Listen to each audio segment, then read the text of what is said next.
South ఇండియాలోనే అతి తక్కువ ధరలకి రత్నాలనందించే ఏకైక సంస్థ 6JVR.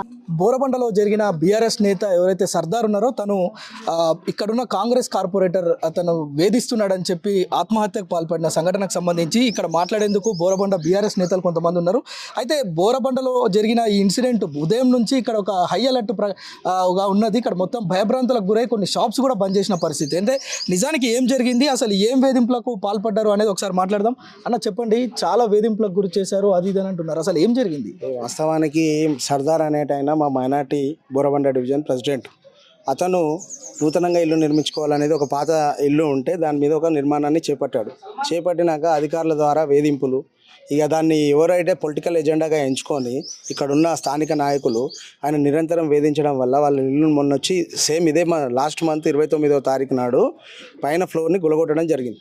దానికి మనస్తాపానికి గురైన అతను తర్వాత ఇక అధికారులు రిపీటెడ్గా ఫోన్ చేయడము, తర్వాత మీ ఇల్లుని మళ్ళీ గులగొడతామని అనే సందర్భాల్లో వాళ్ళు ఊకే ఒత్తిడి చేయడం వల్ల ఆయన ఏం చేసుకున్నాడంటే ఆ మానసిక స్థాపానికి గురై ఆ రోజు నుంచి ఎవరితో కూడా కలవడం జరగలేదు. ఆయన తర్వాత చాలా తక్కువ మందితో కాంటాక్ట్లో ఉన్నాడు. తన ఇదే చెప్పడం జరిగింది, ఏంటంటే నేను ఇతరులకు హెల్ప్ చేస్తాను. ఎప్పుడు మాట్లాడి తనతో లాస్ట్ ఒక 5-6 days అవుతుంది నేను మాట్లాడి తనతో. వచ్చి నేను కలిసినప్పుడు అతను చెప్పాడు, ఇట్లా ఉందన్న మనమే వేరే వాళ్ళకి సాయం చేసే స్థితిలో ఉన్నాము. ఇప్పుడు నాది నేను మా ఇల్లును కాపాడుకోలేను, ఇలాంటి పరిస్థితుల వల్ల నాకు ఎంతో ఇబ్బంది ఉందని ఫోన్ కూడా చాలా తక్కువ సమయం మాట్లాడేవాడు. ఇట్లా ఉంది పరిస్థితి. ఇక్కడ వ్యక్తిగతమైన వీళ్ళిద్దరికి ఏమన్నా కోపాలు ఏమైనా ఉన్నాయన్నా, శత్రుత్వాలు ఏమైనా? వ్యక్తిగతంగా ఏం లేదు, పార్టీ పరంగా పార్టీ యాక్టివిటీస్ చేయొద్దు బీఆర్ఎస్కి సంబంధించినవి. తర్వాత ఇక్కడ ఉన్న నాయకులు ఎవరు కూడా మరి పార్టీ జైన్ కావాలనేది ఒక ప్రమాణమైన, అది ఒక బలవంతమైన ఒత్తిడిని తీసుకురావడం. ఇక్కడ ఉన్న నాయకులు తిరిగితే కేసులు అవుతాయి. ఈ విధంగా భయభ్రాంతులకు గురి చేయడం వల్ల ఇలాంటి ఇన్సిడెంట్లు అనేవి జరుగుతున్నాయి. అంటే మీరు రిపీటెడ్గా వేధింపులకు గురి చేస్తున్నాడు అంటున్నారు. ఎప్పుడు గతంలో పోలీసులకు ఏం చెప్పలేదా మీరు? దానికి సంబంధించిన ఆఫీసర్ల దగ్గరికి వెళ్ళినప్పటికీ కూడా ఏవైతే పోలీసులకు కానీ రక్షణ శాఖకు సంబంధించినా కూడా అధికార బలంతో మేము ఎన్నిసార్లు ఆఫీసర్ల దగ్గరికి వెళ్ళాము. ఇప్పుడు మాది సుమారుగా 29 రోజుల నుంచి వెళ్ళిపోయిన నెల సీజ్ చేసిరు.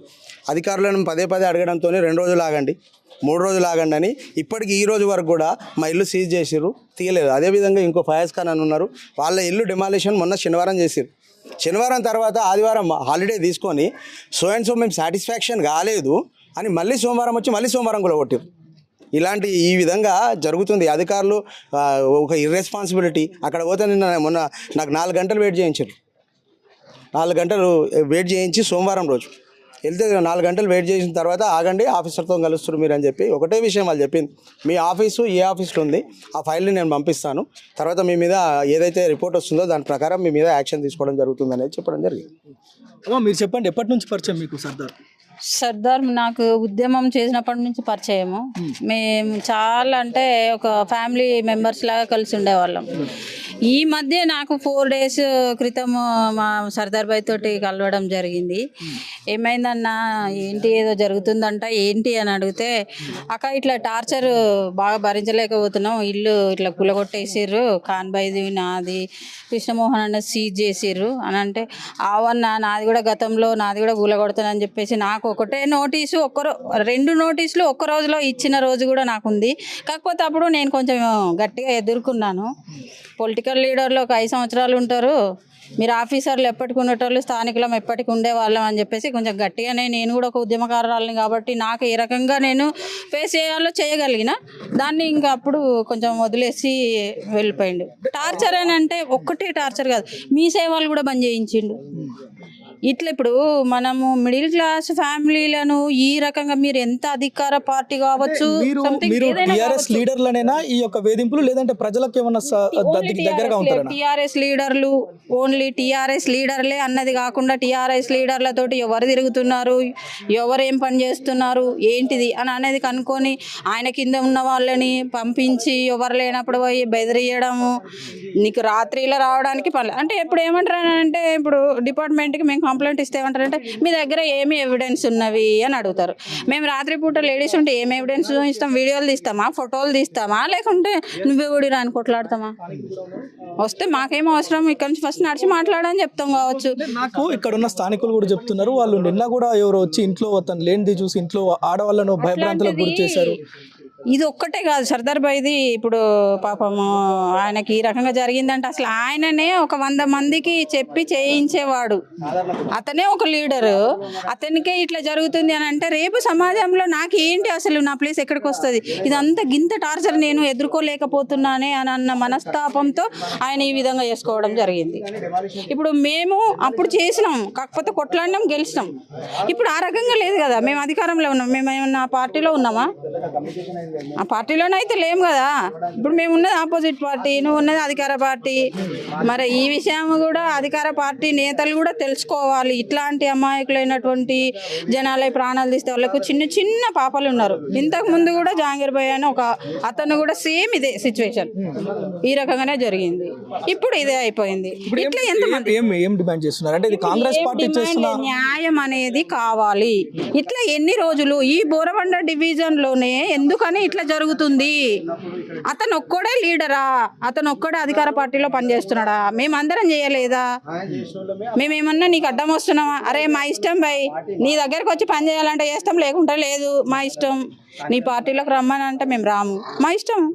చేస్తే చేస్తాం, లేకుంటే చక్కగా సైలెంట్గా ఉంటాము, అంతే. కానీ నువ్వు రావాలి, నువ్వు నా దగ్గరనే పని చేయాలంటే మీరు ఉంటే ఏమన్నా చూసుకోరు వ్యక్తిగతంగా, అంతే. అంతేగాని మమ్మల్ని బలవంత పెట్టి ఇట్లా చేయడం అయితే కరెక్ట్ కాదు. ఏదో ఒకటి అయితే న్యాయం చేయడానికి ట్రై చేయండి. ఇవంతా చేసినా కానీ అధికార పార్టీ వాళ్ళకు ఒక్కటే విజ్ఞప్తి చేసుకునేది ఏంటంటే ఇట్లా చిన్న చిన్న పాపలు ఉన్న వాళ్ళకి అన్యాయం జరుగుతుంది కాబట్టి మిడిల్ క్లాస్ వాళ్ళందరూ సఫర్ అవుతున్నారు, చాలా మంది ఉన్నారు బాధితులు.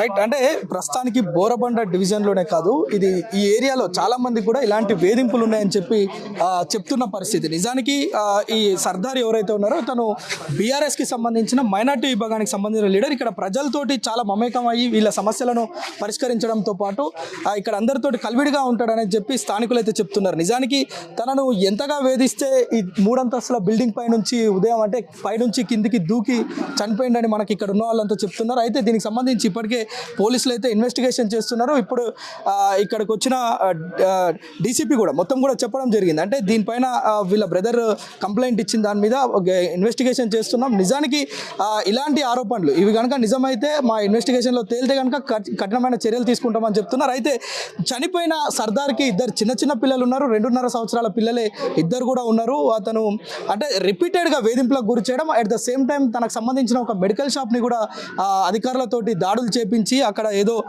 దాన్ని సీజ్ చేపించే ప్రయత్నం కూడా చేసింది. అంటే ఇలా రిపీటెడ్గా చేయడం వల్లనే మనస్తాపానికి గురై తను ఆత్మహత్యకు పాల్పడినట్లుగా ఇక్కడ ఉన్న వాళ్ళంతా చెప్తున్నారు. అయితే ఖచ్చితంగా ఎవరైతే కార్పొరేటర్ ఇక్కడ కాంగ్రెస్ పార్టీకి సంబంధించిన ఫసియుద్దీన్ ఉన్నాడో తన పైన చర్యలు తీసుకోవాలి. ఇది ఇతను ఒక్కనికి కాదు, సర్దార్కి ఒక్కనికి కాదు, ఇక్కడ 4-5 కూడా ఇలానే జరిగిందని కూడా చెప్తున్నారు. దీనిపైన వెంటనే అధికార పార్టీ కావచ్చు, రాష్ట్ర ముఖ్యమంత్రి రేవంత్ రెడ్డి కావచ్చు, ఇక్కడ పోలీసులు కూడా తనపైన చర్యలు తీసుకొని ఇలాంటివి పునరావృతం కాకుండా చేయాలని మాత్రం డిమాండ్ చేస్తున్న పరిస్థితి ఇక్కడ కనిపిస్తుంది. కెమెరా పర్సన్ రమణతో ప్రేమ్, సుమన్ టీవీ, హైదరాబాద్ నుంచి. సుమన్ టీవీలో మీ పర్సనల్ అండ్ బిజినెస్ ప్రమోషన్స్ కోసం కింది నెంబర్కి కాంటాక్ట్ చేయండి.